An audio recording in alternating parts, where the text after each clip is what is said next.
So hello guys, আজকে আমরা ঘুম থেকে উঠিয়া রওনা দিলাইছি সারা ভারত বিখ্যাত মন্দির কামাখ্যা মন্দির, যেটা আমরা আসামের গুয়াহাটিতে অবস্থিত। তো আমরা খানাপাড়া থেকে ডাইরেক্ট একটা বাস ধরিয়া কামাখ্যা মন্দিরের উদ্দেশ্যে রওনা দিলাম। তো একটা কথা কইলাই, ভিডিওটা কিন্তু আজকের না, ভিডিওটা হইল গিয়া জুলাইয়ের 8 তারিখের। নানা ব্যস্ততার কারণে এডিটিং করতে একটু লেট হয়ে গেছে। তো বাসের মধ্যে বইয়া সুন্দর সুন্দর ভিউ দেখিয়া গান শুনিয়া শুনিয়া যাইতে বহুত মজা লাগে। গুয়াহাটির প্রাকৃতিক সৌন্দর্য দেখে দেখে যাইতে আমার বহুত ভালো লাগে। আর হঠাৎ যে সামনে এমন সুন্দর একটা জিনিস আইজিব আমি কল্পনা করতে পারছি না। তো আপনারাও দেখিলেন যে আমরা অসমের একটা বিধানসভা আছে, দেখিয়া বহুত গর্ববোধ হইল আমার। আমি কিন্তু ফার্স্ট টাইম গুয়াহাটিতে আইছি, আইয়া এই জিনিসটা দেখি আমার মনে হইল যে আমরা অসম অতটুকু উন্নত, যেটা আমি এই জায়গাটা না দেখলে বুঝতে পারলাম না অনেক। আর চলতে চলতে হঠাৎ সামনে চলে আসলো অসমের সবচেয়ে বড় নদ ব্রহ্মপুত্র। প্রায় 40 মিনিট বাস জার্নি করিয়া আমরা ফাইনালি গেছি কামাখ্যা গেট। গেটও নামিয়াও আমি কিছু সিনেমেটিক শুট লইলাম, যেটাই আমি আমার ইনস্টাগ্রাম আইডিতে আপলোড করে এসেছি। অনেক দিনের স্বপ্ন আজকে পূরণর দেখিয়া মনটা কিন্তু খুব আনন্দিত এবং উৎসাহিত হইয়া আছে।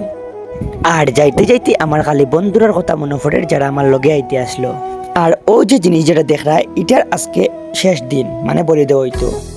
তারপরে আমরা একটু জায়গা হাঁটিয়ে গিয়ে ধরতে লাগবো একটা অটো, কারণ মন্দিরটা আছে খুব উপরে, যে জায়গাত গাড়ি ছাড়া ওঠাটা অসম্ভব হইয়া পড়ে।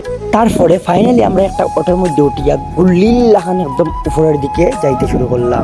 সত্যি কথা হইতে গাড়িটা কিন্তু অতটুকু স্পিডে চলেন না, এটা আমি স্পিড মিশন দিছি একটু শর্ট ওয়াল লাগিয়া। আর উঠতে সময় যে ভিউ দেখা যায় নিচের, কিতা হইতাম ইচ্ছা করে সারা জীবন শুধু ওরকম ভিউ দেখে যাইতাম।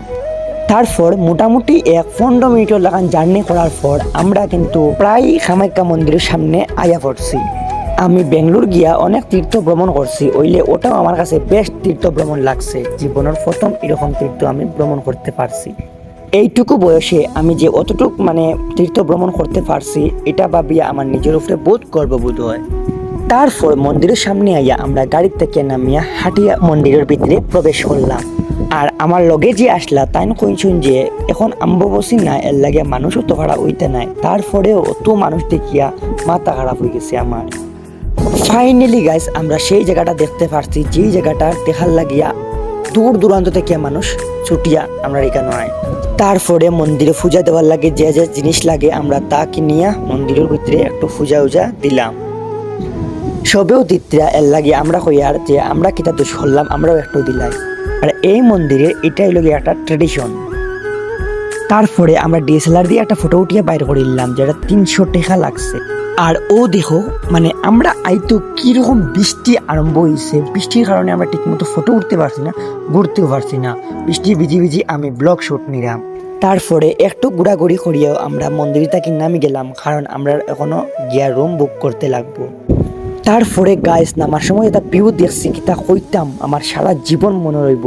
তো ব্লগটা ভালো লাগলে একটা লাইক করে দিবা, দেখাইব নেক্সট ভিডিও। টাটা।